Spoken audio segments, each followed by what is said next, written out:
Glória a Deus.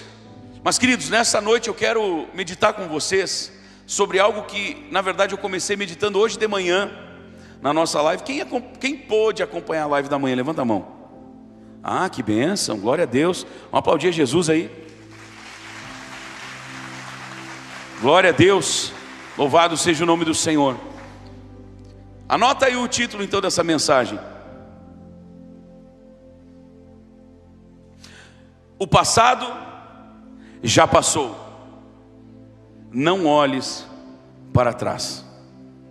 Anota aí, meu irmão: o passado já passou, não olhes para trás.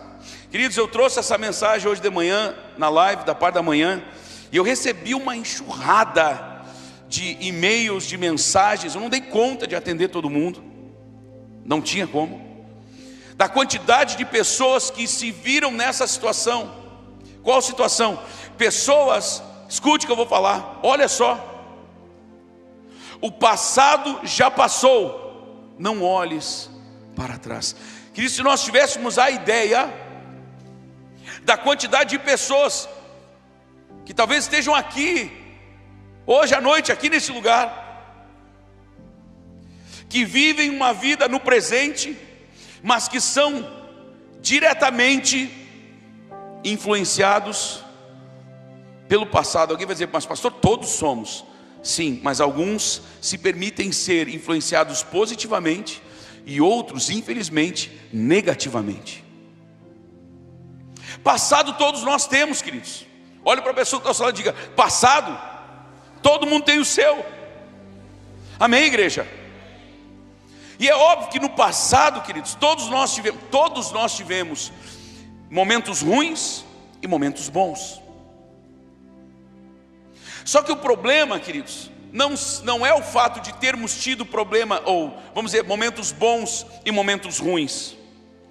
O fato é que muitas pessoas, queridos, muita gente, ela olha para os momentos bons do passado e fica naquela nostalgia, e fica às vezes se remoendo, lembrando de um passado de alegria, às vezes um passado de glória, às vezes um passado de mais condições financeiras, e fica ali se remoendo, e fica ali se doendo. Alguém vai dizer: não, pastor, eu não tenho esse problema. Pois é, alguns não têm o problema de olhar para trás, para coisas boas, e se sentir preso nessas coisas boas. Algumas pessoas se sentem presas em coisas que aconteceram que foram ruins, em traumas do passado, em tristezas do passado, em situações que marcaram a sua vida. Esses dias eu estava aqui orando, e de repente Deus me mostrou uma pessoa, e Deus me falou assim, muito claramente: 7 e 8 anos. E eu perguntei ao Espírito: o que mais, Espírito? E aí o Espírito disse: entre os 7 e os 8 anos dessa pessoa, aconteceu, ou acontecia, uma violência contra essa pessoa.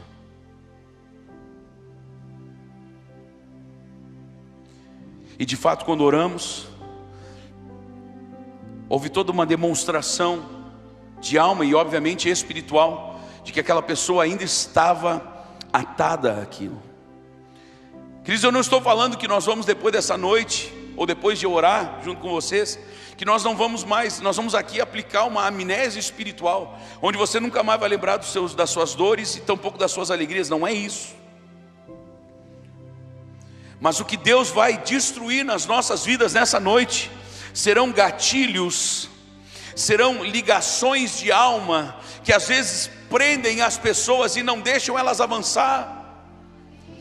Queridos, quantas pessoas às vezes, por causa de coisas boas do passado, em vez de se alegrarem nessas coisas e usarem destas situações de alegria, de felicidade, como uma alavanca para continuarem felizes e para projetarem um futuro de felicidade, elas se prendem lá atrás como se aquele passado realmente tivesse passado e nunca mais a pessoa pudesse experimentar algo parecido com aquilo. Talvez nós não venhamos a experimentar as mesmas coisas, mas podemos experimentar a mesma alegria em outras coisas. Podemos experimentar as mesmas descargas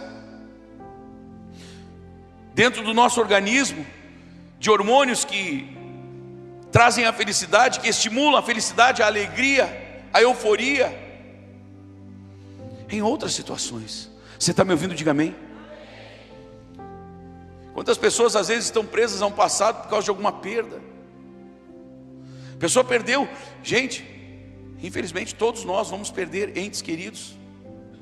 Infelizmente a morte faz parte do processo da vida. Só que nós não podemos, não é que nós vamos nos esquecer daquela pessoa para nunca mais lembrar do nosso ente querido, não é isso. Mas nós não podemos deixar com que a dor da perda nos prenda, seja para nós como uma âncora, um peso, onde nós não avançamos mais, queridos. Você está me ouvindo? Diga amém. Abra a sua Bíblia para você ver como isso aqui é bíblico, queridos. 2 Samuel capítulo 12.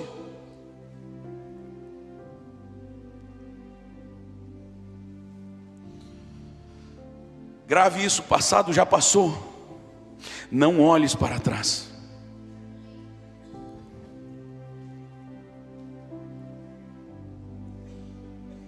Segundo Samuel capítulo 12. Queridos, quantas pessoas, olhe para cá mais um pouquinho por favor. Quantas pessoas às vezes entram num casamento trazendo feridas de relacionamentos passados e acabam, vamos dizer assim, descarregando as suas frustrações do passado, de relacionamentos passados, nesse relacionamento atual, que é para ser o relacionamento que Deus está colocando a mão para abençoar você. Você está me ouvindo? Diga amém. Quantos jovens eu já vi que não conseguiram desenvolver um novo relacionamento, porque se frustraram num relacionamento que passou há pouco, ou alguns anos atrás. Contei numa das lives, que uma vez uma jovem senhora veio me procurar e pedir oração, dizendo que ela não conseguia ser feliz. Ela não conseguia ser feliz em nenhum relacionamento, de nenhum tipo de relacionamento. Não estou falando só entre ela e um homem e mulher. Ela não conseguia ter amizades, ela não conseguia desenvolver amizade, ela não conseguia, ela não conseguia avançar nos relacionamentos. Eu disse: há quanto tempo você está assim? Há 8 anos. Eu, tá, mas o que aconteceu? Eu perdi minha mãe. Eu perdi a minha mãe e eu culpo meu pai, porque eu sei que eles tiveram problemas. Eu acredito que meu pai é culpado da minha mãe ter morrido tão cedo. Ela também se culpava porque ela achava que ela podia ter feito mais. E ainda o diabo conseguiu colocar no coração dela, para ela culpar a Deus, que Deus poderia ter mudado o futuro, o destino da sua mãe, mas Deus decidiu tirar a mãe. Deus tirou a minha mãe, pastor. Deus tirou a minha mãe de mim. Primeiro nós temos que entender, queridos, que Deus nunca erra nos seus propósitos. Eu quero dizer para você que com certeza você já teve muitas perdas. Queridos, olha aqui, ó. Nós estamos falando de igual para igual. Porque de repente você olha para alguém e diz: ah, mas o pastor está falando isso, ou o profeta está falando isso porque ele ora e a coisa... Não, irmãos, vai chegar um momento que eu vou orar e o propósito de Deus vai ser outro. Eu vou falecer um dia, eu vou morrer um dia. A gente não gosta nem de ficar falando, né? Mas as pessoas que estão na nossa volta, um dia elas vão falecer, queridos. E não vai ter oração que mude isso, porque há um propósito de Deus para aquilo ali. Amém, igreja? Então, todas as perdas que nós já tivemos, havia um propósito, por mais que nós não consigamos entender. E agora o que o diabo quer fazer? O diabo quer fazer com que nós venhamos a pensar que Deus nos abandonou, que Deus não nos ajudou, que Deus não nos ouviu, né? Essa história de Deus que atende, não, queridos, escuta. Se você não for tratado, meu irmão, minha irmã, se você não permitir que o Espírito Santo trate no seu coração, esses sentimentos, essas dores. Eu não estou dizendo que você vai esquecer para sempre essa pessoa, não é isso. Porque uma ferida aberta, por mais que ela seja sarada, ela deixa uma cicatriz. Só que cicatriz não dói. E o problema é que existem hoje muitos crentes que estão cheios de feridas, feridas que nunca cicatrizaram, porque nunca foram tratadas, foram escondidas. E eu quero dizer uma coisa: se você fizer uma ferida e você não tratar e você esconder ela, é capaz de não só a ferida, mas toda aquela parte, ou da perna, ou do pé, ou seja lá da onde, de ela vir a apodrecer. Tem pessoas que tentam esconder, que tentam tapar, em vez de serem tratados, tentam fazer uma substituição, e nessa substituição caem num engano terrível.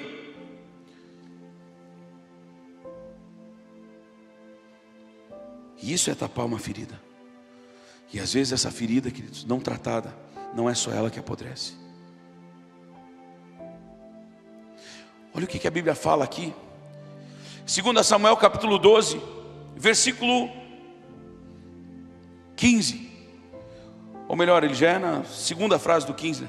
Olha só isso: e o Senhor feriu a criança. Não, peraí. O Senhor, a Bíblia está dizendo isso mesmo, gente. O Senhor feriu a criança. Mas por que Deus faria um negócio desse, gente? Porque essa criança era fruto do adultério de Davi. Por causa desse adultério, Davi se tornou um assassino. Davi assassinou com certeza o melhor, no mínimo um dos melhores guerreiros e mais fiéis que ele talvez jamais pudera ter outro igual. Você está me acompanhando? Diga amém. Vocês lembram quando Davi enxerga Batseba, cobiça ela, adultera, ela engravida, ele manda chamar o marido Urias, não, traz ele para cá. Fez toda uma história para ver se ele se deitava com a sua esposa e aquela gravidez seria então maquiada. Não tente maquiar, queridos. Corrija os erros. Corrija os erros. Não esconda, corrija. Amém, igreja? Você está me ouvindo? Diga amém.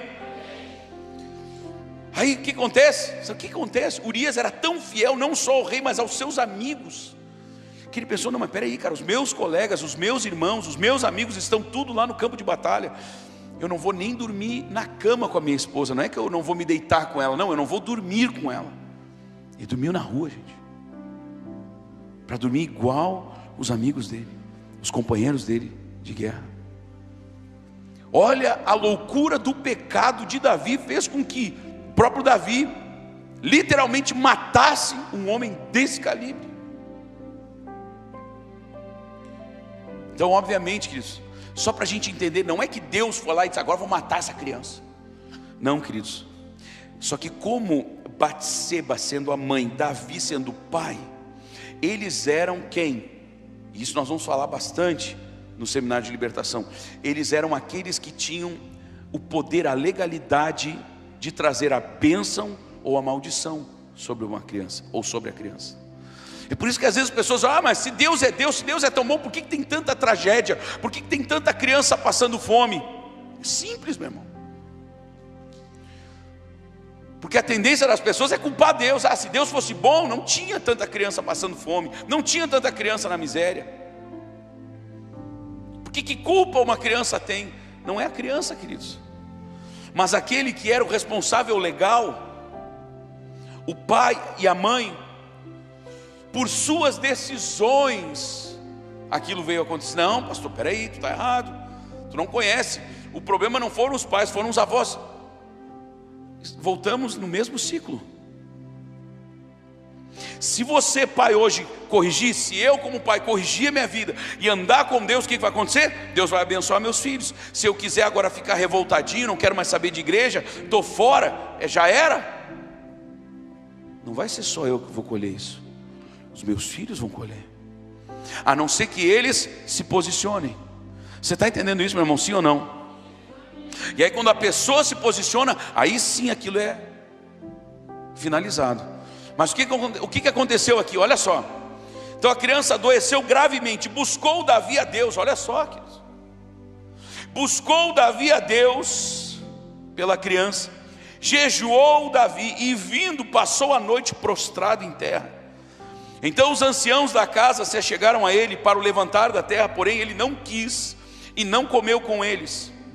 Ao 7º dia, pelo que tudo indica, ele ficou lá, provavelmente jogado, eventualmente, ou grande parte do tempo acordado, eventualmente sendo vencido pelo sono e dormindo, em jejum, chorando, clamando, gritando. Porém Deus já havia dado um decreto. E é isso que eu tenho tentado passar aqui, queridos.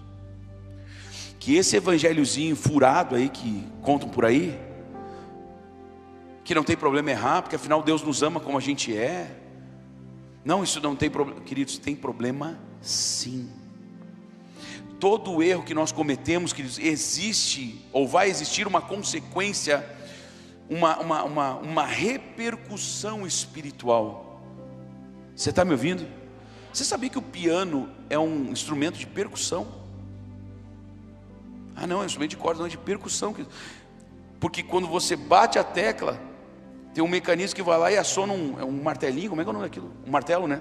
E ele vai lá e pau, ele dá uma paulada na corda, e aí a corda vibra e vem aquele som lindo. É a repercussão daquela batida.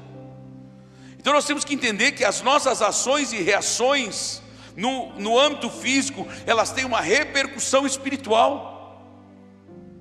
Então além de nós pedirmos perdão, queridos, nós temos que parar de ficar batendo, parar com o erro. Você está me ouvindo? Diga amém. E é sobre isso que nós estamos falando, queridos, e é o que nós vamos falar nesse seminário de libertação. Você está me ouvindo? Diga amém. Ao 7º dia, morreu a criança. Morreu a criança. Ou seja, Davi buscou, Davi pranteou, Davi com certeza se arrependeu, mas já havia um decreto. Queridos, que Deus não olhe para nós hoje, ou olhar Ele vai, né? Mas que Ele não olhe para nós hoje e enxergue em nós um motivo de uma sentença, de um decreto da parte dEle, mas que Ele olhe e libere sobre nós uma sentença de vitória. Que Ele nos encontre buscando, que Ele nos encontre, sabe? Não, peraí, eu estou vendo esse povo, eles estão querendo corrigir a vida deles, eles têm sido melhores maridos, melhores esposas, melhores filhos, melhores cidadãos, obreiros melhores. Vou abençoar essa gente. Porque o problema é que Deus não pode mudar a sua palavra. Diga comigo, Deus não pode mudar a sua palavra. Então, se eu faço o bem, eu colho o bem. Se eu faço o que é errado, logo colho corrupção. Senão era um joguinho. Deus pegava um preferidinho aqui, uma preferidinha ali, mesmo que ela erre, não tem problema, eu vou abençoar, afinal é minha preferida. Não, esse aqui é meu preferido. Ah, aquele ali está se esforçando, não, mas eu não gosto muito dele, então azar é dele. Queridos, Deus não tem preferidos, mas existem pessoas que preferem a presença dEle. Grave isso no seu coração. Deus não tem preferidos, ou seja, o que Ele pode fazer com uma pessoa, com uma família, Ele pode fazer com qualquer uma. De pegar e dizer, ó, quer comprar um apartamento?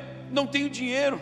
Não, mas peraí, você não pode continuar pagando o valor do aluguel? Posso, mas eu não tenho entrada. Não tem problema, só continua então pagando esse valor do aluguel por tantos anos, o apartamento é seu. Mas o que é isso? Sem juros, sem nada, meu irmão. Isso é o favor de Deus. Isso é o favor de Deus, amados. Aleluia.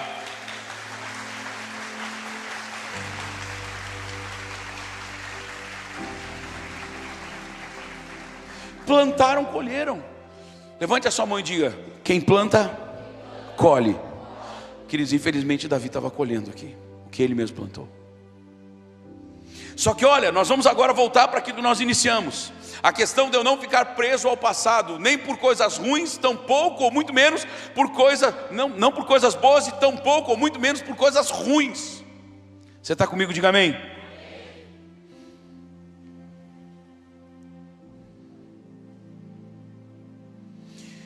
Mais uma vez, buscou Davi a Deus pela criança, jejuou Davi e, vindo, passou a noite prostrado em terra. Então os anciãos da sua casa se achegaram a ele para o levantarem da terra, ou para o levantar da terra, porém ele não quis e não comeu com eles. Ao 7º dia morreu a criança, e temiam os servos de Davi informá-lo de que a criança era morta, porque diziam: eis que estando a criança ainda viva, lhe falávamos, porém ele não dava ouvidos à nossa voz. Ou seja, ele não queria comer, não queria mais reagir. Então eles ficaram com medo, preste atenção, da reação de Davi. Bom, se ele já estava desse jeito, enquanto a criança estava viva, agora imagina se a gente falar que a criança morreu.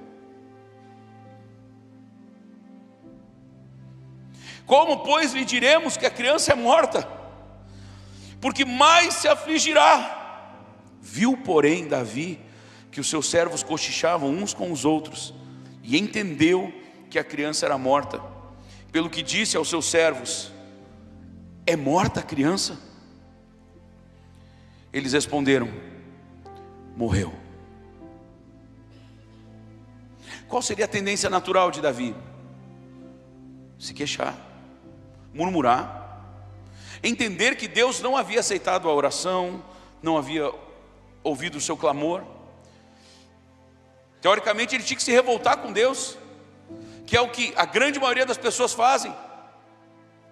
E nós agora estamos falando de um caso de morte, não estamos falando porque eu não pude tirar minhas férias, porque Deus não me deixou trocar o carro, porque eu queria tanto comprar aquilo, porque eu queria tanto fazer aquele outro, então Deus não me deu, estou revoltadinho, estou tristinho, estou largando fora, não quero mais saber da igreja. Queridos, o diabo está conseguindo implantar nas pessoas, em nós não, amém, igreja? Mas está conseguindo implantar nas pessoas uma ideia, um sentimento de imediatismo, onde até a comida que se esquenta no micro-ondas é lento demais.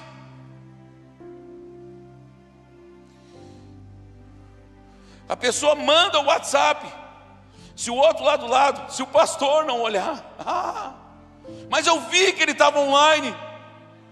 Eu vou lembrar você que existe ligação de WhatsApp, coisa que eu tenho pavor, mas as pessoas às vezes me ligam. E daí você fica lá: pastor, eu queria fazer uma oração, porque fica falhando na internet. Amém, irmã? Só não ora tanto em línguas, me explica direito aqui que eu não estou tendo interpretação agora. Se tem uma pessoa: pastor, eu vi que o senhor estava online. Irmã, aí eu peguei, fiz o printzinho, mandei para: ai, pastor, me perdoa. Deu-lhe para: perdoa, mas que não se repita. E às vezes você está ali numa ligação, e daí vai 10 minutos, e vai 20, e vai 30, e a pessoa chorando, aí você ora com ela, no final você nem lembra que a pessoa mandou mensagem. Não é porque não é importante, porque é um giro muito grande. Amém, amados? Mas é assim que funciona. Manda mensagem, precisa da resposta agora. Está tudo muito online, queridos.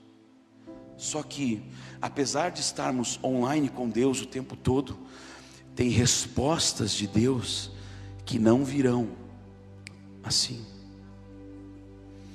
Eu tenho falado nas lives dos últimos 2 dias que Deus pode até não dar tudo o que nós pedimos, mas Ele nunca deixará faltar aquilo que nós realmente precisamos. Então grave isso, repita depois de mim: Deus pode não me dar tudo o que eu peço, porém jamais deixará faltar aquilo que eu realmente preciso. Amém, amados? Porque às vezes a gente pede errado. Às vezes a gente pede errado, amados. Às vezes a gente pede, desculpa, mas é o que a Bíblia fala, por sorte da ganância. Às vezes é para esbanjarmos dos nossos próprios prazeres. Você está ouvindo essa palavra? Diga amém. Então nós temos que parar, queridos. Por exemplo, nós estamos aqui num propósito, né? Pessoas têm colocado aqui, eu vou dizer para você, se Deus está mostrando para você um propósito de oração, começa hoje. Você ia orar pelo marido, pela esposa, pelo filho, pela filha, pela troca de emprego, pela promoção, pela venda do terreno, pela venda do apartamento, pela compra. Lança aqui um propósito. E esteja aqui durante 7 terças-feiras. Por que 7, profeta? Tem alguma coisa? Não, podia ser 6, podia ser 8. Foi 7, Deus mandou. E a gente está fazendo.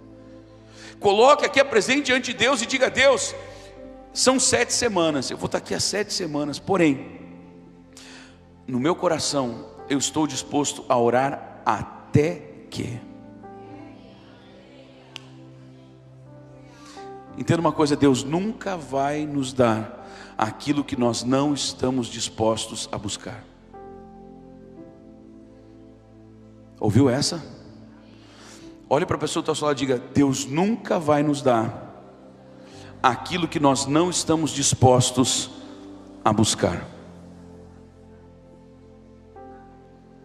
Então, se eu começo às 7, já contando, Senhor, só falta 5, hein? Tu te mexe. 4, hein? Ó, tá chegando. 3, 2, 1, Senhor. Já aconteceu da pessoa fazer 7, quando deu a 7ª semana, 1 ou 2 dias depois, pá. Já aconteceu da pessoa vir aqui na primeira e Deus dá. Então não pontue para Deus quando Ele tem que fazer. Olha para a pessoa que está ao seu lado e diga assim: ó, não pontue para Deus quando Ele tem que fazer, porque Ele certamente fará na hora certa. Então você vai fazer às 7, e a sua parte do propósito está pronta. Isso está pronto. Agora Deus vai lhe dar no tempo certo. Então depois da 7ª eu estou liberado, não preciso mais vir à igreja. Por isso que alguns não recebem. Porque ninguém está vindo aqui pagar penitência, meu irmão. São 7 semanas que na verdade Deus está usando aqui só para afinar os nossos ouvidos com a voz dEle. São 7 semanas, 7, o número da perfeição. São 7 semanas que Ele está nos trazendo mais para perto, porque Ele não quer só nos dar esse propósito, essa causa. Deus quer nos dar uma vida nova com Ele. Aleluia!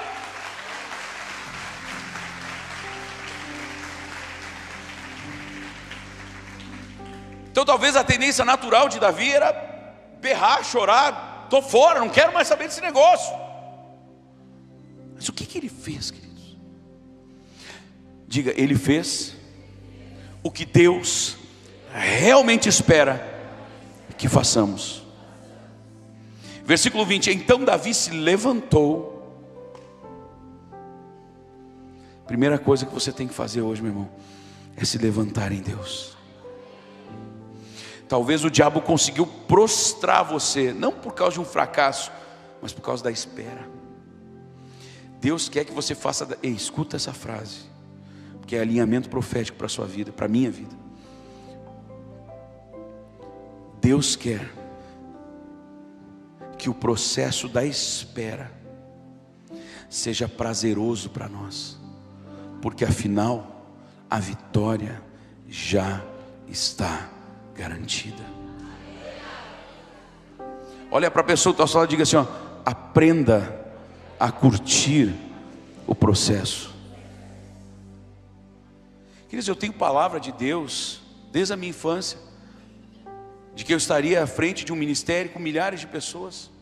Se eu olhar para essas centenas agora e pensar do jeito que o diabo quer, eu vou olhar e vou dizer: Deus, não é isso aqui, eu não quero, não estou gostando. Cadê tuas promessas? Mas sabe o que eu vejo aqui? Eu vejo os primeiros valentes que Deus está levantando para alcançarmos essas grandes multidões. Ou seja, Deus está te escolhendo porque Ele quer te usar também. Aleluia! Deus está passando a peneira, trazendo uns, trazendo de volta outros, porque Ele está escolhendo você, meu irmão. Ele está escolhendo você. Ele enxergou: não, pastor, Deus não faz assim. Engraçado. Primeiro é Samuel capítulo 13. Quando Saul é rejeitado por Deus por causa das suas posturas, ou da sua postura naquele exato momento. Então, um é rejeitado, e o profeta Samuel diz: Deus já escolheu para si um príncipe, eu gosto dessa tradução, que lhe agrada o coração. Então vai vir esse papinho para cima de mim, meu irmão, de que Deus nos ama como nós somos. Ele até nos ama como nós somos, mas Ele deseja ardentemente que nenhum só se perca, mas que todos cheguem ao pleno conhecimento da verdade. Essa conversinha, nós não podemos temos que abandonar o farisaísmo. Que farisaísmo, irmão? Nós nos ajudarmos e nos estimularmos a vivermos uma vida de santidade. Isso é farisaísmo?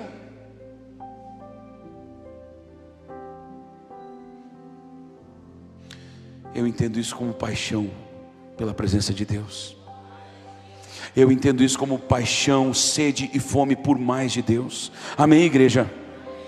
Primeira coisa que Davi fez, ele se levantou da terra, lavou-se, ou seja, ele exterminou do seu corpo todo o resquício do mau cheiro, por não dormir direito, por não tomar banho, por não se alimentar direito. Queridos, a primeira coisa que a gente faz é se levantar. A outra é abandonar tudo aquilo que nós acumulamos durante o tempo de amargura, durante o tempo da dor, durante o tempo do sofrimento. Sabe por quê, queridos? Porque diante de nós está proposto uma vida cheia da glória de Deus. Aleluia!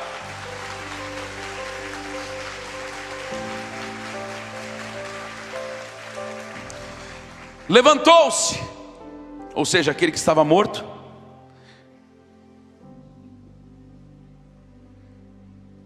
lavou-se. Qual a única coisa que pode nos lavar realmente? O sangue do Cordeiro, o sangue de Jesus. Depois do sangue vem a unção. Primeiro Ele nos levanta, nós que estávamos mortos em nossos delitos e pecados. Daí Ele nos lava com o seu sangue. Aí depois Ele nos unge. Davi fez o que? Ele levantou-se, ele se lavou e ele se ungiu. Depois ele mudou de vestes. Ou seja, como é que alguém vai dizer: ô pastor, ô profeta, como é que alguém toma banho e continua com as mesmas roupas? Pois é o que muita gente às vezes faz. Ela entra por aquela porta cheia de pecados, vem aqui à frente, ou aí no meio mesmo, recebe um choque do Espírito Santo.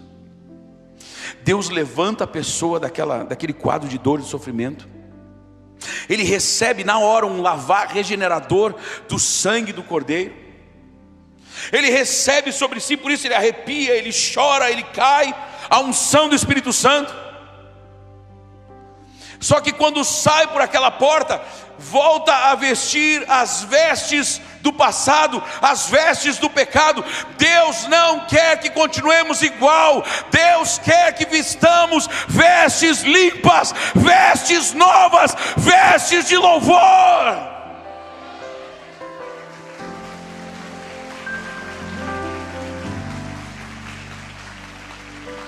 Deus não vai nos lavar, não vai nos levantar, nos lavar, nos ungir para botarmos as mesmas vestes. Pastor, então será que é por isso que eu ainda não consegui fluir em alguma área, em alguma unção, em algum dom? Talvez Deus esteja vendo em você esse hábito normal do ser humano. Recebe o lavar regenerador, daqui a pouquinho volta para o pecado. Meu irmão, olha o título da mensagem: o passado já passou, não olhes para trás. Esse foi o problema do povo de Israel. Eles foram arrancados do Egito pela mão poderosa de Deus, mas passaram o tempo inteiro olhando para trás. A mulher de Ló, ela foi retirada juntamente com Ló de Sodoma e Gomorra. Mas o que ela fez? Os anjos disseram assim: Vocês não vão nem andar, vocês vão correr. Não parem em toda a Campina, não era para parar, amém, igreja? Não parem, não olhem para trás. A mulher de Ló fez o quê? Ela foi lá e olhou para trás, e ela se transformou numa estátua de sal. Ou seja, ela paralisou a sua própria vida. Meu irmão, minha irmã, pare de olhar para trás, pare de olhar para o passado. Você está paralisado e talvez só você não tenha enxergado ainda. Diga: Deus, hoje eu vou avançar. Diga: Deus, hoje eu vou me levantar para uma nova vida, para um novo momento na minha vida, para um novo momento ministerial, porque eu quero viver o novo de Deus na minha vida. Foi isso que Davi fez, queridos. Ele podia ficar amargando. Mudou de vestes, entrou na casa do Senhor. A primeira coisa que ele fez não foi nem se alimentar, não foi nem encerrar o seu jejum, foi buscar Deus em primeiro lugar. Se você quer ver resultado na sua vida, se você quer ver resultado na sua casa, se você quer ver resultado nas suas finanças, busque a Deus. Porque em vão trabalham aqueles que edificam uma casa, se o Senhor não edificar ela primeiro. Ou seja, primeiro você busca a Deus, e aí Deus vai edificar a sua casa. Porque às vezes você está lá e bate, e tenta, e luta pelo casamento, e luta pelos filhos, e parece que nada acontece. Muito pelo contrário, às vezes vai indo de mal a pior. Igual a mulher com fluxo de sangue. Queridos, ela fez tudo o que ela podia. Ela fez tudo o que ela podia. Essa mulher honrosa fez tudo o que ela podia. E ela já havia gasto até os seus haveres. Só que a Bíblia diz que ela ia de mal a pior. Talvez hoje você está lutando com as suas próprias forças, está indo de mal a pior. E talvez porque tem alguma coisa no passado que você está segurando lá. Irmão, o passado já passou, não olha mais para trás. Seja um passado maravilhoso, seja um passado terrível, você tem que viver o presente. Porque tem gente que está ligado no passado, não aproveita o presente e compromete o futuro. E quem compromete o seu futuro não compromete só o seu futuro, compromete o futuro dos seus filhos. Você está me ouvindo? Diga amém. Entrou na casa do Senhor e adorou. Depois veio para a sua casa e pediu pão. Puseram-no diante dele e ele comeu. Nessa noite o Espírito Santo nos trouxe aqui para fazer uma limpa no nosso coração. Talvez hoje, eu já vi casos, gente,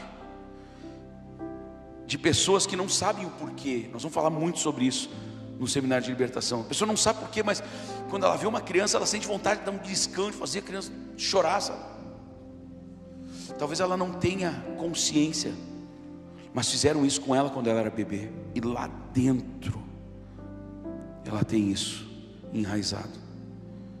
E agora ela quer dar o troco, mesmo que sem saber. Pastor, eu não sei, eu tenho uma coisa, de repente quando eu vejo, me sobe um ódio, uma ira. Meu irmão, é claro que tem alguma coisa por trás disso. Você está me ouvindo? Diga amém. Diga: Deus, eu quero mais de Ti. Diga: Deus, eu quero passar por uma grande purificação. Diga: Deus, eu quero passar por este processo lindo da libertação. Quantas vezes mulheres não conseguem tratar bem os seus maridos, ou o seu marido? Mulheres, seus maridos, mulher, seu marido, porque tiveram muitas decepções em função do tratamento do pai com a mãe. Coisas do passado. Coisas do passado. Talvez hoje, e eu sei que eu estou falando isso para um homem aqui, talvez hoje você não tenha vontade, você não consegue sentir aquele para sair atrás, para levantar de novo, porque o tombo lá atrás foi muito forte. O teu tombo pode ter sido muito forte, mas o jeito que Deus vai te levantar vai ser muito mais forte ainda.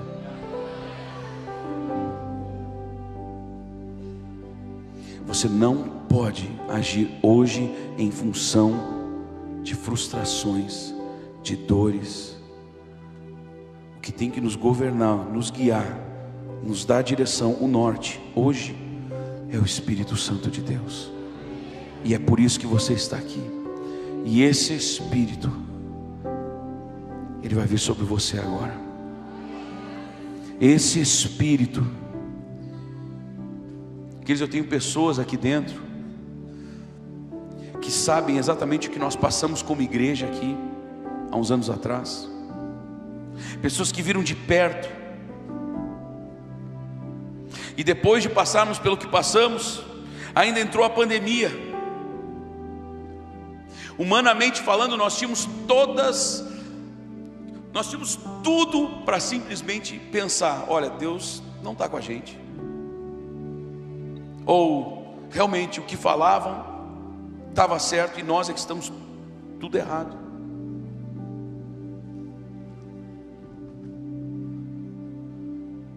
Nós tínhamos tudo para pensar em desistir, só que como bons cabeça dura, ou cabeças duras, nós firmamos o pé dizendo: não, Deus está conosco, independentemente do que esteja acontecendo, e o Senhor há de nos levantar.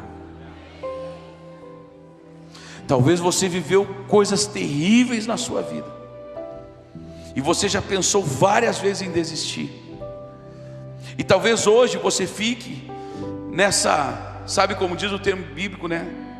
Até quando cocheareis entre dois pensamentos. Talvez você fique ali, continuo, não continuo, me levanto, não me levanto. Sabe, é quase como aquela coisa, sabe quando você está com preguiça para levantar de manhã cedo no final de semana? Você, será que eu levanto para tomar um chimarrão agora? Será que eu levanto? Sempre que você levanta é tão gostoso. Sempre que você levanta é tão prazeroso. Pois bem, o diabo sabe que se você se levantar, você vai realmente usufruir dos prazeres da presença de Deus. Levante-se nessa noite em nome de Jesus. Vamos todos ficar de pé, como um ato profético, dizendo: Deus, hoje eu estou me levantando. Sabe, eu não sei quantos pontos do seu passado lhe apontam.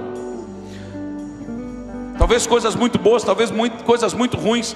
Entenda uma coisa: as coisas ruins, nós vamos trabalhar elas para elas nos ensinarem, e o que couber a nós para não errarmos, não vamos mais errar. Amém? Agora, se alguém nos fez algo errado, não tem como a gente mudar isso. Mas a gente vai o quê? A gente vai perdoar, a gente vai abençoar e vamos prosseguir. Diga comigo: se no meu passado, bem mais alto, gente, se no meu passado me magoaram, me feriram, o que eu faço agora é perdoar, abençoar e avançar. Você vai avançar, meu irmão. Se foi uma perda da vida, você vai avançar. E as coisas boas do seu passado, você vai dizer: Senhor, se eu já vivi coisas boas no passado, eu tenho certeza que as do presente são melhores, e as do futuro serão melhores ainda. Porque o diabo é tão sujo que ele pega as coisas ruins para nos travar, ele pega as coisas boas para nos travar. As coisas ruins então nos ensinam, e as coisas boas nos impulsionam. Diga: as coisas ruins do passado, elas me ensinam, e as coisas boas, elas me impulsionam, porque o melhor de Deus ainda está por vir. Você pode glorificar o nome do Senhor, meu irmão? Você pode glorificar o nome do Senhor? Glorifica Ele então, aplauda, faz barulho, glorifica!